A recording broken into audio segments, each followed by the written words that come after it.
गावामध्ये पिण्याच्या पाण्याची टाकी बांधकामाकरता जागा नव्हती,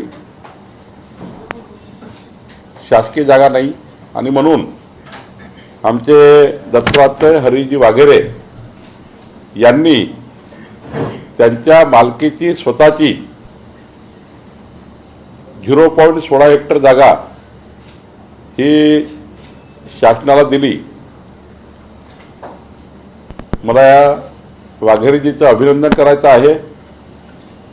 गावाच्या विकासाकरता, गावात पिण्याचं पाणी यावं याकरता माननीय वाघेरेजी हे स्वतःहून पुढाकार घेतला, स्वतःहून पुढे आले आणि त्यांच्या मालकी जागा त्यांनी शासनाला दान दिली आहे। मी त्यांचं अभिनंदन करण्याकरता या ठिकाणी बोलवलं आणि त्यांचा सन्मान करण्याकरता या ठिकाणी त्यांचा शासनाकडून मी सन्मान करतो आहे आणि त्यांना मी सन्मानपत्र या ठिकाणी आपल्या महाराष्ट्र सरकारच्या वतीने देतो आहे। मी दत्तात्रय हरीजी वाघेरे यांचं मनापासून महाराष्ट्र शासनातर्फे महसूल मंत्री म्हणून आभार मानतो, त्याने जलजीवनला ही जागा दिली।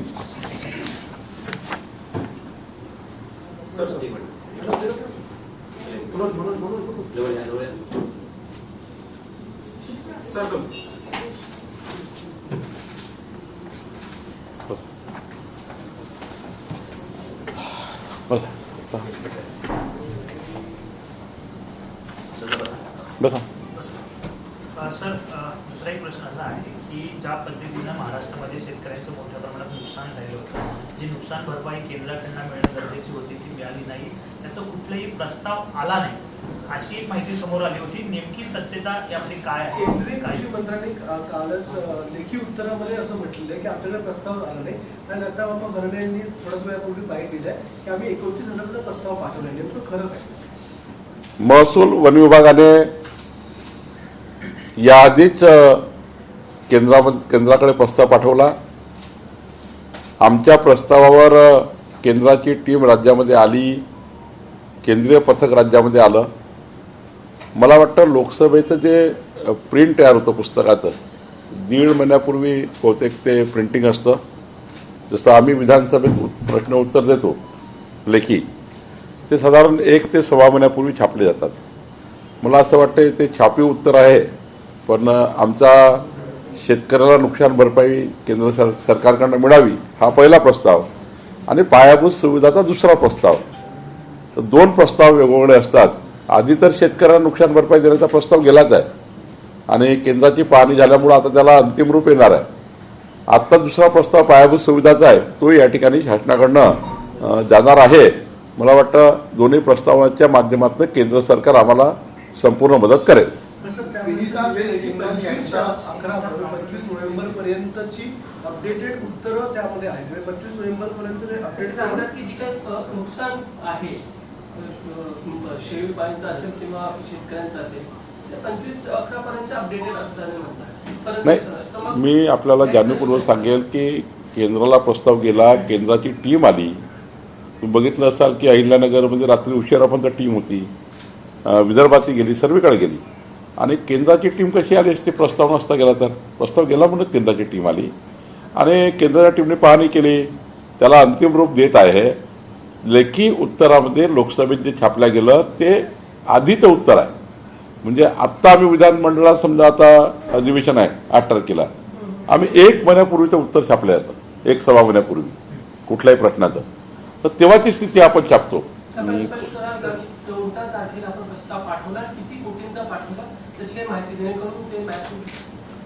नोव्हेंबर महिन्यातच त्या ठिकाणी प्रस्ताव गेला साधारण या संपूर्ण शेतकऱ्याच्या नुकसान भरपाईचा आणि आता पायाभूत सुविधाचा दुसरा प्रस्ताव, 2 प्रस्ताव गेले आणि मला असं वाटतं की पूर्ण डिटेल प्रस्ताव केंद्राला गेला। केंद्राने ते या ठिकाणी केंद्रीय आणि अंतिम NDRFच्या नियमाप्रमाणे केंद्र आम्हाला मदत करेल आणि मला वाटते त्यांची कारवाई अंतिम टप्प्यात आहे। लवकरच बैठकही होणार आहे केंद्रामध्ये आणि त्या बैठकीत या प्रस्तावाला अंतिम मान्यता मिळेल। सर, 2 पत्रही या संदर्भातली समोर येतात, एक 27 नोव्हेंबरचा आहे, एक 1 डिसेंबरचा आहे, अशी 2 स्मरणपत्र केंद्राला पाठवलेली होती। तरी अशा प्रकारचं छापील उत्तर कशामुळे देण्यात आलं असं वाटतं? आता छापीव उत्तर केव्हा छापलं हे तर संसदेच्या तिथल्या कारवाईला माहीत आहे। किंवा त्या विभागाला माहीत. कारण विभाग जेव्हा प्रश्न उत्तर लागतात 3 महिन्यापूर्वी, साधारण माझ्याही कडे जर महसूल खात्यात प्रश्न येतो 3 महिन्यापूर्वी किंवा 1.5 महिन्यापूर्वी, वेगवेगळे तारांकित प्रश्न 1.5 महिन्यापूर्वी, मग लक्षवेधी सूचना आपण 7 दिवसापूर्वी घेतो. विधिमंडळाचं कामकाज आणि संसदेचं कामकाज हे साधारण अधिवेशन चालू होण्याच्या 1.5-2 महिन्यापूर्वी त्या ठिकाणी प्रिंट चालू होतं आणि तेव्हा मी त्याचे जे काही शटर असेल त्याचं उत्तर असेल. पण मला असं वाटतं की आपल्यालाही माहिती आहे केंद्राची टीम येऊन गेली आहे, राज्याला माहिती आहे केंद्राची टीम येऊन गेली आहे. त्यामुळे छापी उत्तरामध्ये आणि वस्तुस्थितीमध्ये थोडा फरक आहे. त्यांच्या छापी उत्तरामध्ये ती डेट जी आहे ती पूर्वीची असेल. आम्हीचा प्रस्ताव गेला त्यावर केंद्राची टीम आली आणि आता या प्रस्तावाला अंतिम मान्यता करता जी बैठक होईल त्यामध्ये अंतिम मान्यता मिळेल आणि मला विश्वास आहे की NDRFच्या नियमाप्रमाणे आम्हाला संपूर्ण मदत मिळेल. सर, पंतप्रधान नरेंद्र मोदींचा एक व्हिडिओ जो आहे AI व्हिडिओ काँग्रेसकडनं ट्विट करण्यात आलेला आहे. चहा विकतानाचा जो व्हिडिओ आहे, तरी भाजपकडून सुद्धा अनेक नेत्यांकडून टीका त्यावरती केली जाते. माननीय पंतप्रधान नरेंद्र मोदीजींनी त्यांचं जीवन अत्यंत गरिबीतनं चहा विकतानाच त्या ठिकाणी सुरू केलेलं आहे. हे जगाला माहिती आहे, देशाच्या 140 कोटी जनतेला माहीत आहे. त्यामुळे काँग्रेस असा व्हिडिओ व्हायरल करून काय मिळवू पाहतात आहे मला माहिती नाही. काँग्रेस ही खरं तर आहे ती काँग्रेसचे संपूर्ण जी काही वाटचाल सध्या सुरू आहे ही वाटचाल घृणास्पद आहे. ती वाटचाल ही जी त्यांची मानसिकता आहे ती पराभवाच्या मानसिकतेमध्ये आहे. त्यांचं संतुलन ढासळलेलं आहे. पंतप्रधान नरेंद्र मोदीजीवर टीका करणे, जातीवाद करणे, त्यांच्या जातीवरनं टीका करणे, सामाजिक टीका करणे, त्यांच्या सर्व जीवन चरित्रावर टीका करणे हे काँग्रेसच्या सत्तेवर आलं आहे. संपूर्ण देशाने 15 वर्षे काँग्रेसला नाकारलं आहे. मान्य जेवढा काळ टीका करतील काँग्रेस पार्टी तेवढी काँग्रेस किंचित होत जाणार आणि 2029मध्ये देशामध्ये काँग्रेस आणि महाराष्ट्र काँग्रेस ही तुम्हाला संपल्यासारखी दिसेल. त्यांचे वर्तन हे घृणास्पद आहे. त्यांनी केलेले हे जे कृत्य आहे ते घृणास्पद आहे. माननीय मोदीजींनी जगाला देशाला स्पष्टपणे त्यांच्या जीवन कार्याबद्दल माहिती आहे आणि त्यामुळं काँग्रेस पार्टी ही जे ते डुबतं जहाज आहे हे डुबतं जहाज एकजूट डुबणार आहे. सर, महात्मा ज्योतिबा फुले यांच्या संदर्भातली यांच्या डॉक्टरांसंदर्भातली एक महत्वाची फाईलच मंत्रालयातून गहाळ होते आणि त्या संदर्भात पोलिसांमध्ये FIR झालेली की ही फाईल जी आहे तीच गहाळ झालेली आहे. ती इतका दुर्लक्षितपणा कशा प्रकारे केला जाऊ शकतो आणि आता असं झाल्याच्या नंतर काय कारवाई करणार? नाही, दोन्ही आहे. ज्या डेस्कमध्ये फाईल असेल आता तर ऑनलाईन फाईल आहे. कुणाची फाईल किती वाजता कुणाकडे किती वाजता पोहोचली, त्यामुळे ही फाईल जिथं कुठून गायब झाली असेल ती तर स्क्रीनवर आहे. त्यामुळं त्या अधिकाऱ्याची जबाबदारी ठरते. त्या डेप्युटी सेक्रेटरी असेल, कक्षी अधिकारी असेल, जे कोणी असेल, खरं तर त्यांचीच चौकशी झाली पाहिजे की मंत्रालयातली फाईल कशी गाठ झाली आणि त्यावर चीफ सेक्रेटरी किंवा त्या विभागाचे मंत्री त्यावर कारवाई करतील आणि जी फाईल कुठे असेल ती पोलिसाच्या माध्यमातून मंत्रालयीन पोलीस आहेत किंवा सरकारचं त्या ठिकाणी आपलं जे पोलिसांचा विभाग आहे ते कारवाई करतील आणि ती फाईल मिळवतील आणि तशी ती फाईल ईवर आहे त्यामुळे ती जनरेटही होईल. तो काही इश्यू नाही की जनरेट होणार नाही, पण फाईलच गाढ होणे हे काही योग्य नाही. सुप्रिया सुळेंनी आज टीका केलेली आहे. कालचा दिवस हा महाराष्ट्र संपूर्ण भविष्यातला काळा दिवस असं ते म्हणतायत.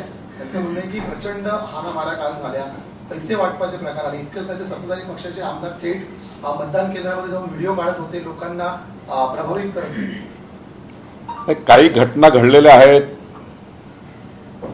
पण काँग्रेस राष्ट्रवादीच्या सरकारच्या काळात यापेक्षाही मतदान केंद्रावर वाईट घटना घडलेल्या आहेत. याचा अर्थ आम्ही त्याचं आम्ही त्यांचं बघून काही करत नाही आहे. पण मला असं वाटतं की जे काही छूटफूट प्रकार झाले आहे मतदानाच्या वेळी त्यावर निवडणूक आयोगाने आणि पोलिसांनी कडक कारवाई केली आहे. एकंदरीत सरसकट सर्व निवडणुका अशा झाल्या असं काही योग्य नाही. काही ठिकाणी ज्या ठिकाणी झाला त्या ठिकाणी पोलीस आणि आमचं राज्य निवडणूक आयोग योग्य कारवाई करेल. पण सर, ज्या ठिकाणी स्ट्रॉंग रूम ठेवल्या, ज्या पेट्या ठेवल्या स्ट्रॉंग रूम मध्ये त्या ठिकाणी राजकीय पक्षांच्या कार्यकर्त्यांना सुद्धा पहारा देण्याचा अधिकार जो आहे तो निवडणूक आयोगाने दिला. त्यामुळे अजून संघर्ष जो आहे तो त्या ठिकाणी वाढण्याची चिंता आहे. नाही, असं आहे की पारदर्शक पद्धतीने उद्या कोणी हे म्हणू नये की ईव्हीएममध्ये कोणी घुसलं होतं, तर स्ट्रॉंग रूममध्ये कोणी घुसलं, मग BJP घुसली, शिवसेना गेली, असं जे आरोप प्रत्यारोप होतात. त्यामुळं राज्य निवडणूक आयोगाने काही त्या ठिकाणी एक पाऊल उचललं असेल तर मला वाटतं की पारदर्शकतेच्या निवडणूक पद्धतीच्या उद्याच्या कुठल्याही काउंटिंगच्या उद्याचे मतचोरी EVM बंद पाडली, मग ते EVM खराब झाली, मग ते मतदान चोरी झालं, हे जे आरोप प्रत्यारोप आपल्या विरोधी पार्टी नेहमी करतायत आणि जाणीवपूर्वक सरकारचा त्या ठिकाणी संबंध आणतायत आणि सत्ताधारी पक्षाचं नाव खराब करतायत.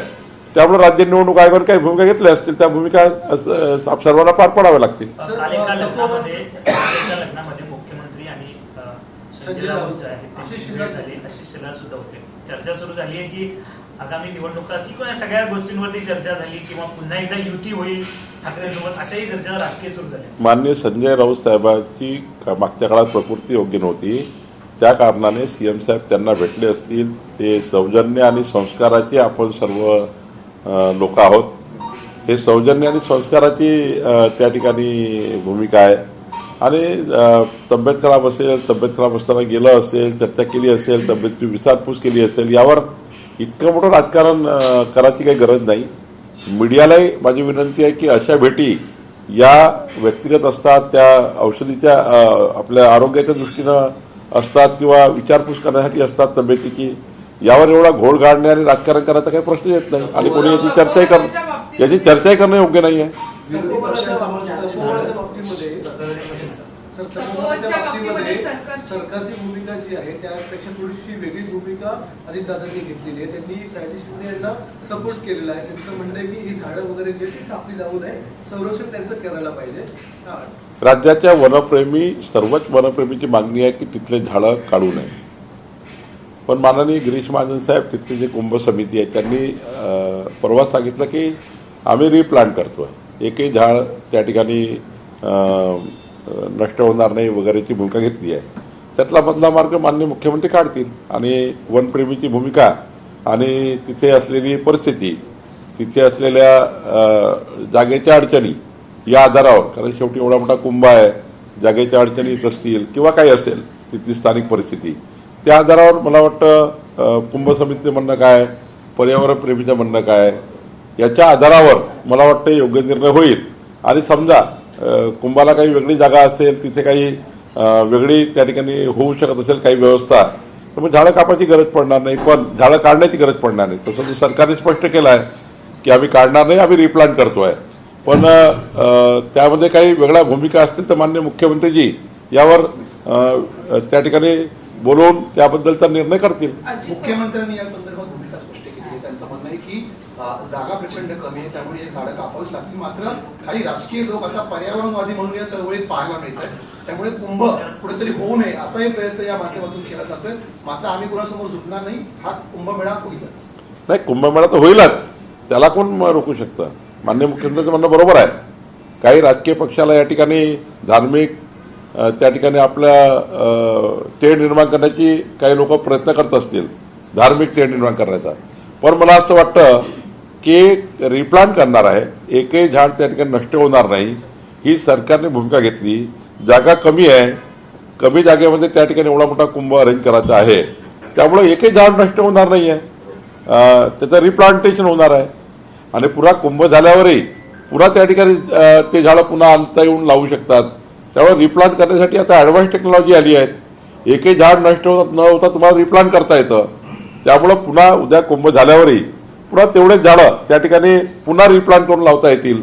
तर मला असं वाटतं की थोडं कुंभाचं महत्त्व, अपुरी जागा आणि या संपत्तीच्या सरकारच्या भूमिका समजून घेतल्या पाहिजे. सर, सांगलीमध्ये राष्ट्रवादीच्या जे कार्यकर्ते आहेत त्यांनी ज्या ठिकाणी मतपेट्या ठेवलेल्या आहेत, ते स्ट्रॉंग रूमच्या बाहेर आता सध्या ठिय्या आंदोलन त्यांचं सुरू आहे. त्यांनी आरोप केला की मतांची फेरफारी होते किंवा मतांची तफावत जी आहे ती मोठ्या प्रमाणात दिसून येते यावेळी, असा त्यांचा आरोप आहे. नाही, ते राजकारण करतात काही लोक. एक मतं इकडं तिकडं होत नाही ना, मतदान मशीन इकडं तिकडं होत नाही. शेवटी ते स्ट्रॉंग रूममध्ये असतं. प्रचंड त्या ठिकाणी सरकार म्हणजे राज्य निवडणूक आयोग काळजी घेतं, पोलीस काळजी घेतं. काहीतरी लोकांना, काही लोक पराभूत मानसिकतेमध्ये असतात, त्यांना धाकधूक असतं, निवडणूक जिंकू का नाही जिंकू. धाकधुकीच्या अवस्थेपोटी निराशा झाली असल्यास किंवा त्यांचं मानसिक असं प्रेशर असल्यास की बाबा आमची निवडणूक गॉन होईल का, आमची निवडणूक गेली आहे. काही लोकांना मग त्याचं राजकारण करायचं असतं. निवडणूक हारण्यापूर्वीच पराभव त्या ठिकाणी दिसतो. अशा वेळी अशा भूमिका लोक घेत असतात. पण सर संघर्ष हा वाढू शकतो, कारण कार्यकर्त्यांना नाही, संघर्ष वाढूच नाही ना, कारण त्या ठिकाणी ईव्हीएम एक सुरक्षित आहे. त्या ठिकाणी त्यांना काही अजूनची त्या ठिकाणी काय सुरक्षा पाहिजे ते देता येईल. पण अशा प्रकारचा संघर्ष वाढवणं योग्य नाही आहे. अधिवेशन 1 आठवड्याचं होणार आहे, त्यावरती भास्कर जाधव म्हणत आहेत की विरोधी पक्षासमोर जाण्याचं धाडस हे सत्ताधाऱ्यांमध्ये नाही. भास्कर जाधव आतमध्ये काय बोलतात, बाहेर काय बोलतात. आतमध्ये त्यांनी प्रस्तावाला मान्यता दिली. मी कामकाज समितीमध्ये आहे. आतमध्ये मान्यता दिली भास्कर जाधवनी. कामकाज समितीची मान्यता त्यांची असल्याशिवाय त्यांची सही आहे. त्या बोर्ड जे काही मिनिट्स ऑफ मिटिंग आहे सही आहे, आणि मिनिट्स ऑफ मिटिंग सर्वांनी सही करायचे असतात. आणि त्यामुळे भास्कर जाधवनी आतमध्ये वेगळं बोलणे आणि बाहेर वेगळं बोलणे मला वाटतं हे काही योग्य नाही आहे. सर्वांच्या सहमतीने ठरलं आहे. शनिवार रविवारी त्या ठिकाणी इन्क्लूड करून अधिवेशन आहे, आणि साधारण निवडणुकीचा मतमोजणीचा काळ आहे. त्यानंतर महानगरपालिकेच्या निवडणुकीसंदर्भाने काही चर्चा होऊ शकेल. राज्य निवडणूक आयोगाने सुप्रीम कोर्टाने सांगितलं की 31 जानेवारीपर्यंत सर्व निवडणुका घ्या. 31 जानेवारीपर्यंत सर्व निवडणुका घ्या सुप्रीम कोर्टाने सांगितलं आहे. मग 31 जानेवारीपर्यंत निवडणुका घ्यायच्या असतील तर आपल्याला त्या ठिकाणी राज्य निवडणूक आयोगाची काही बंधने येतील, काही घोषणेचे बंधने येतील, काही त्या ठिकाणी आचारसंहितेचे बंधन येतील. त्यामुळे मला वाटतं की अधिवेशनाचा काळ हा एक्झॅक्ट सोमवार ते रविवार पूर्ण 9 दिवसाचा आहे. आणि तसंही 2 आठवडे अधिवेशन चाललं तरी एवढाच काळ राहतो. 2 आठवडे अधिवेशन चाललं तरी एवढाच काळ राहतो. म्हणजे 2 आठवडे अधिवेशन काढलं तरी पुढचे 4 दिवस भेटतात. त्यापेक्षा सलग 9 दिवस काम करून घेणे, सोमवार ते रविवार पूर्ण काम करून घेणे ही भूमिका सरकारची आहे. आमच्या खात्याची 6 बिलं आहेत. तर नवीन काही ॲडिक्शन आणू शकत नाही, कारण नवीन काही घोषणा केला तर आयोग त्या ठिकाणी आचारसंहितेचा काळ आहे. कारण 21 तारखेपर्यंत आचारसंहिता कंटिन्यू आहे. आचारसंहिता कंटिन्यू असताना काही त्या ठिकाणी चुकीच्या घोषणा होणे हे योग्य नाही. सर, सांगलीमध्ये जो प्रकार घडला हा जाणीवपूर्वक केला जातो. जी सुरक्षा ईव्हीएम्सला दिली पाहिजे होती ती देण्यात येत नाही असं वारंवार आरोप करतात. विरोधक आक्रमक झाले. विरोधकाला तो धंदा आहे आक्रमक व्हायचा, आणि आमचं काम आहे त्यांना सांभाळायचं. विरोधक कसे राहतील? तसेच राहतील ना. त्यांना धाकधूक आहे. महाराष्ट्रात 51% मतं घेऊन महायुती जिंकताय, 2/3 बहुमत घेऊन महायुती जिंकतायत. जे पराभव दिसतोय त्यांना ते धाकधुकीनं असा राळा करतायत. तुम्हाला माहिती आहे ईव्हीएम स्ट्रॉंग रूम मध्ये असतं, पोलिसांचा पहारा असतो. तिथे आता राजकारण करायचं आहे. पराभव झाला असेल त्यांचा, दिसत असेल त्यांना पराभव दिसतं ना. निवडणुकीच्या वेळी कोण कुठं चाललं, काय चाललं मतदार, किंवा तसा थोडासा भास असतो की बाबा आपण निवडणुकीला आपण टॉपमध्ये आलो आहे. टॉपमध्ये त्यांना असं वाटतं की बाबा आधीच पराभवाचं पहिलेच स्वीकारून त्या ठिकाणी बघा ते मशीन खराब झाली होती, बघा ते स्ट्रॉंग रूममध्ये कोणी घुसलं होतं. जनतेला आपलं नेतृत्व टिकवण्यासाठी काही फंडे करावे लागतात. त्यातले फंडे आहेत. आणि त्यामुळे मला असं वाटतं याच्यामध्ये फार काही त्याच्यामध्ये आतमध्ये जायची गरज नाही आहे. निवडणूक आयोग त्या ठिकाणी सतर्क आहे, पोलीस सतर्क आहे. कोणीही हात लावू शकत नाही, कधी कोणी छेडछाड करू शकत नाही. निवडणूक आयोगाचं पूर्ण लक्ष असतं. तुम्हाला जबाबदारी दिली आहे आता सर्व पक्षाला त्या ठिकाणी लक्ष ठेवण्याची. लक्ष ठेवा, दुर्बीण लावून ठेवा, आणि पहा तुम्ही पुढे निकालाची वाट बघा. पीएमओ आणि राजभवनाचं नाव आता बदलण्यात आलेलं आहे, आणि लोकांमधलं आणि शासनामध्ये दुवा म्हणून राजभवन देखील काम करेल असं राज्यपालांनी काल सांगितलं. मात्र उद्धव ठाकरे तुमच्यावर टीका करतात. त्यांचं म्हणणं आहे की आता आपल्याच लोकांवरचा, भाजपमधील लोकांचा विश्वास उडत चाललेला आहे मंत्र्यांवरचा, आणि म्हणून अशा प्रकारे नावांमध्ये बदल केला. नाही, मला आता यामध्ये बघावं लागेल काय ते उद्धव ठाकरे बोलले आणि आमची भूमिका काय ते. शेवटी मी आता बरोबर प्रश्न विचारला, मी बघून बोलतो. हिवाळी अधिवेशनामध्ये विरोधी पक्षाने प्रश्न असं वाटतं. कशाचा? विरोधी पक्षनेते. नाही, विरोधी पक्षनेत्याचा प्रश्न मी नाही सोडवत, ते अध्यक्ष सोडवतात. राहुल नार्वेकर जे आहे बसलेले, त्यांच्याकडे जाऊन तुम्ही त्यांना विचारून घ्या. अध्यक्षाचा अधिकार आहे, इथे मंत्रालयात आमचा अधिकार आहे, त्यामुळे अध्यक्षाला विचारा. संपूर्ण इतक्या वर्षांमध्ये कुंभचं आयोजन होत असतं, मात्र जलकुंभामध्ये प्रथमच एका शेतकऱ्याने आपल्या नेतृत्वामध्ये जमीन देण्याचा निर्णय घेतलेला आहे. तुमच्या कारकिर्दीमध्ये हा पहिलाच असा निर्णय होतोय, कशा प्रकारे बघता या निर्णय? 2 निर्णय झाले आहे. आत्ता एक फाईल माझ्याकडे आहे. एखादा शेतकरी, वाघरेसारखे शेतकरी आपली जमीन गावकऱ्याकरता त्या ठिकाणी पिण्याच्या पाण्याकरता देतात, माननीय पंतप्रधान मोदींच्या जलजीवन मिशन करता देतात, आणि गावकऱ्याला पाणी मिळावं अशी त्या ठिकाणी त्यांची भूमिका आहे.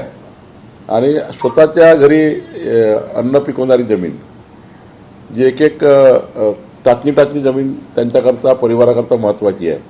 पण 0.16 हेक्टर जमीन त्यांनी गावाच्या, आणि त्यांना काही राजकारणात सरपंच व्हायचं नाही आहे, त्यांना नगरसेवक व्हायचं नाही आहे, त्यांना काही मोठे पद नको आहे.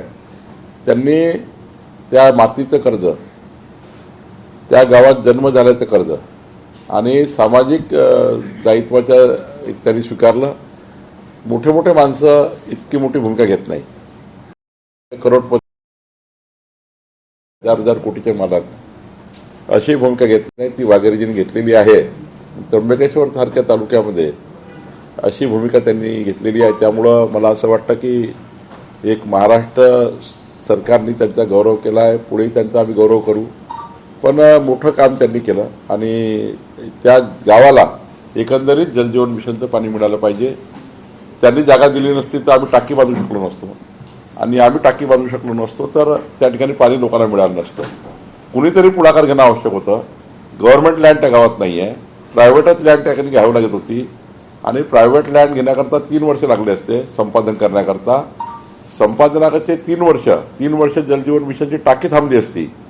माननीय वाघेरेजींनी 3 वर्ष माझ्या गावाची पिण्याचे पाणी योजना लेट होऊ नये म्हणून 0.16 हेक्टर जागा शासनाला दिली.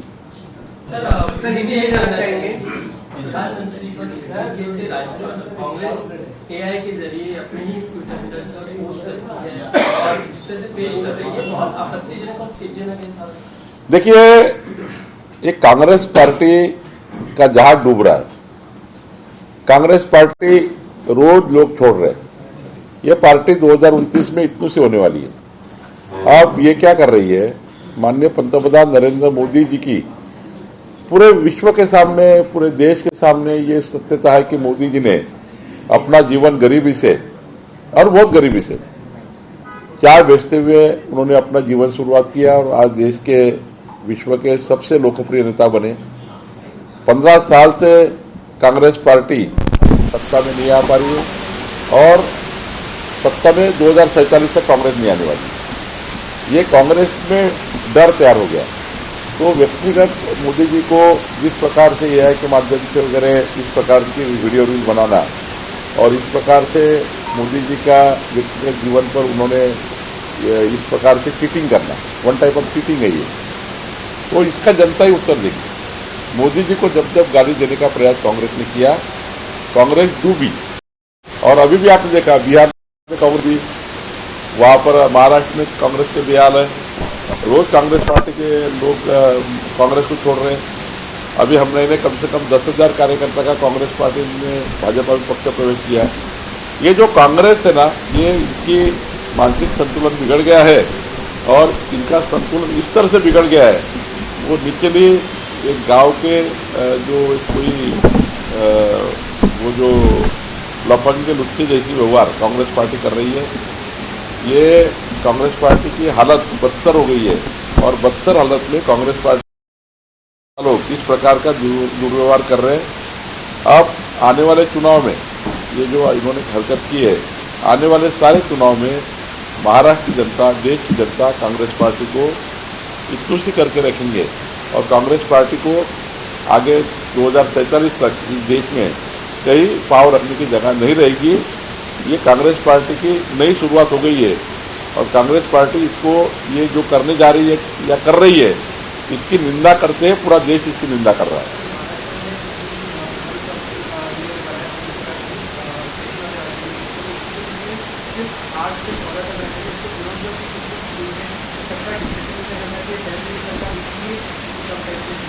वही बात क्या है, जब हम हाउस में कुछ प्रस्ताव लाते हैं ना, गायब रहते उनके विधायक। मेरा खुला आह्वान है उनसे, पहले दिन से विधायक पूरे रखिए अपोजिशन के। अपोजिशन के विधायक 2 या 3 रहते हैं, सारे हाउस में आते ही नहीं है। भाई आप आए ना 9 दिन, चलो ठीक है, 9 दिन में आप पूरे विधायक रखिए चर्चा करने के लिए। और दूसरा, क्लियरली 31 जनवरी तक सुप्रीम कोर्ट ने कहा है कि पूरे पंचायत के चुनाव पूरे करने हैं, कारपोरेशन के चुनाव है, नई घोषणा नहीं कर सकते हैं। पुराने जो बिल है वही पूरा होने वाले हैं। इस सेशन में कोई नया आने वाला नहीं है, नया चर्चा होने वाली नहीं, क्योंकि सारा कोड ऑफ कंडक्ट लगा हुआ है। अभी हाईकोर्ट ने कोड ऑफ कंडक्ट 21 तक जारी किया है, अभी जो कंटिन्यू किया है कोड ऑफ कंडक्ट को। तो मुझे लगता है कि फिर अधिवेशन में क्या नया आने वाला है। और उसके बाद आपके विधायक, अपोजिशन के विधायक पूरे जरा हाउस में रखिए, एक भी विधायक उनका रहता नहीं है। ये पिछले बार अधिवेशन हुआ मुंबई में, इनके सारे विधायक गए थे, कोई विधायक नहीं चर्चा करने के लिए। अपोजिशन चर्चा ही नहीं करती है, सिर्फ बातें करती है। और अंदर अब जब आज हमारी मीटिंग हुई सेशन के बारे में, उसमें भी उन्होंने मान्यता दी, अपोजिशन ने मान्यता दी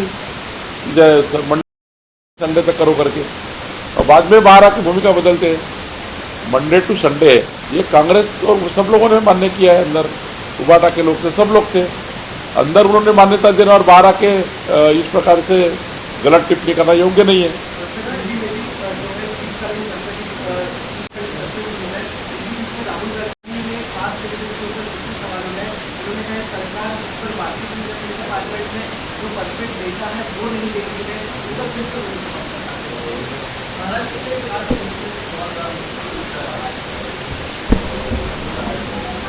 कास्ट सेंसस माननीय प्रधानमंत्री ने मान्य कर लिया, और कास्ट सेंसस जात में है मान्य कर लिया है, कास्ट के हिसाब से मान्य कर लिया है, जो कभी कांग्रेस पार्टी ने विचार नहीं किया था, मोदी जी ने किया। अब कास्ट सेंसस जो होगा अपना 2021 की जनगणना के आधार पर देश का सेंसस भी होगा और जात न्याय भी होगा। तो मुझे लगता है जब सारी चीज़ें मान्य कर ली, इनके पास कुछ बचा नहीं है। इन्होंने तो सिर्फ घोषणा की थी कास्ट न्याय हम लोग करेंगे, कास्ट के हिसाब से हम सर्वेक्षण करेंगे, जनगणना करेंगे, इन्होंने कभी किया नहीं। मोदी जी ने इसको मान्य करके आगे जा रहे हैं। मुझे लगता है अपोजिशन केवल राजनीति के कारण ऐसी चर्चा और ऐसी बातें कर रहा है।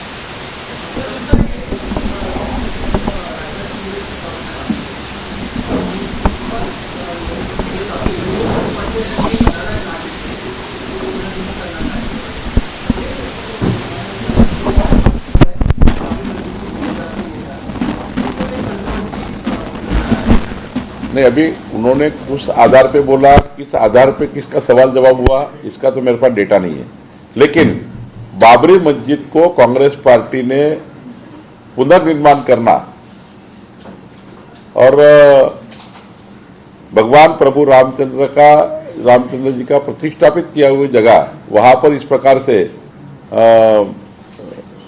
मुगलों ने बनाई हुई बाबरी मस्जिद को जीवंत करना, उनका पुनर्निर्माण करना पार्टी कैसे रही है। उन्होंने बाबरी मस्जिद के खिलाफ किए हुए सारे आंदोलनों को कुचल डालने का प्रयास कांग्रेस पार्टी ने किया है। कांग्रेस पार्टी हमेशा बाबरी मस्जिद वहां रहे और बाबरी मस्जिद अच्छी बने, वहां ताजमहल जैसी बने, ऐसा प्रयास कांग्रेस पार्टी का हमेशा रहा है। लेकिन माननीय पंतप्रधान नरेंद्र मोदी जी ने जिस प्रकार से सुप्रीम कोर्ट का निर्णय आया, उसके बाद जिस प्रकार से भव्य रामलला का मंदिर वहां बना है, ये हमारे देश की विरासत और हमारी आज पूरे विश्व में इस विरासत को, इस हमारे भगवान प्रभु रामचंद्र जी रामलला को जिस प्रकार से हमें वहाँ प्रतिष्ठापित होते देखा हुआ है, 500 साल बाद हमारी पीढ़ी को भगवान प्रभु रामचंद्र जी का मंदिर वहाँ प्रतिष्ठापित हुआ है, ये हमारे लिए गर्व की बात है, देश के लिए, विश्व के लिए गौरव है। मुझे लगता है कांग्रेस पार्टी का ये प्रयास विफल हो, इसलिए फिर दोबारा इस प्रकार की बातें कर रहे हैं।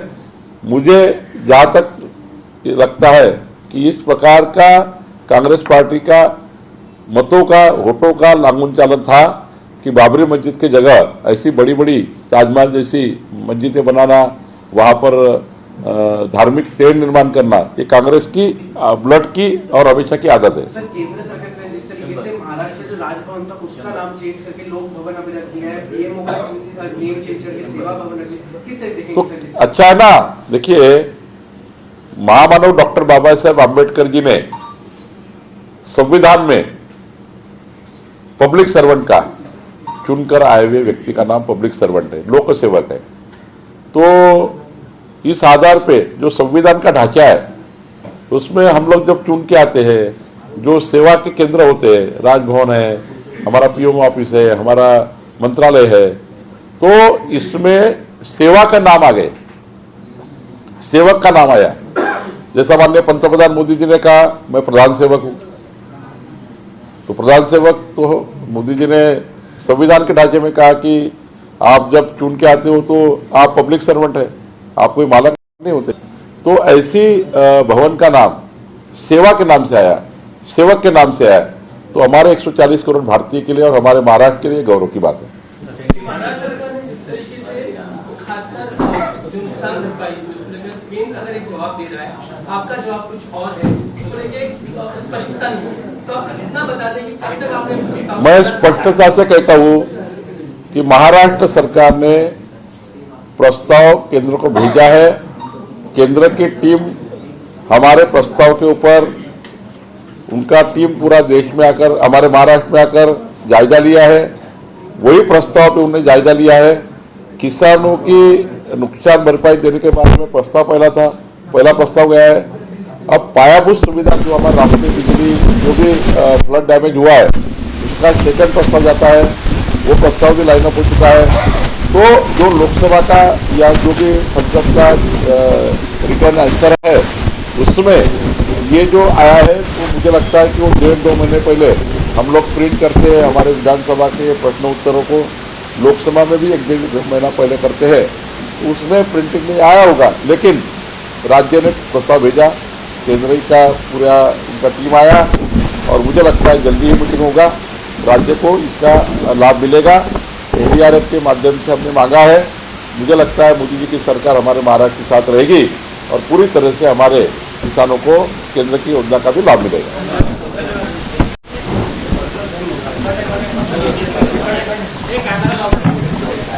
आता कुठं